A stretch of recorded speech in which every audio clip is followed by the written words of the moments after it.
12 lakhs 2 years కంటే సరే final అంటుంది కదక్క ఇద్దరం కలిసి కడదామనేసి నేను మా పాపకు కూడా చెప్తుంటే ఆమె అగ్రికల్చర్ నాకంటే ప్రాపర్టీస్ ఉన్నాయి, నా హస్బెండ్ పెన్షన్ వస్తుంది, మమ్మీ కష్టపడి కడుతుంది. మమ్మీకి కొంచెం తక్కువ బాండింగ్ ఉండే సార్, పుట్టినప్పటి నుంచి నాతోటే ఎక్కువ, నాతోటి అంటే నాతోటి మమ్మీ మమ్మీ మమ్మీ, ఇంకొక మాట అయితే వచ్చేది కాదు. అక్కడే అక్కడే ఉండిపోయేదంటే ఇంట్లోనే ఉండేదంటే ఎక్కువ. నేను వికారాబాద్ తీసుకెళ్ళినా సార్, పాపని ఇద్దరిని తీసుకెళ్ళి మా బాబుకి ఫిజియోథెరపీ చేపిస్తుంటే ఇద్దరు పిల్లల్ని చదివించుకున్నాను. తర్వాత మా మదర్ చనిపోయినాక వచ్చి తాండూరులో సెటిల్ అయ్యాను.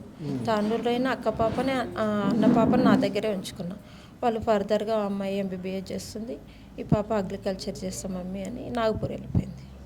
ఎప్పుడు 3 o'clock నేనే బస్ ఎక్కించేదాన్ని, మళ్ళీ నైట్లో వచ్చేది. ఎప్పుడంటే అప్పుడు పోతుండే సార్. నేను రాను మమ్మీ, నాకు బోర్ అవుతుంది, నాకు జర్నీ ఇష్టం లేదని ఏ రోజు కూడా అనలేదు సార్.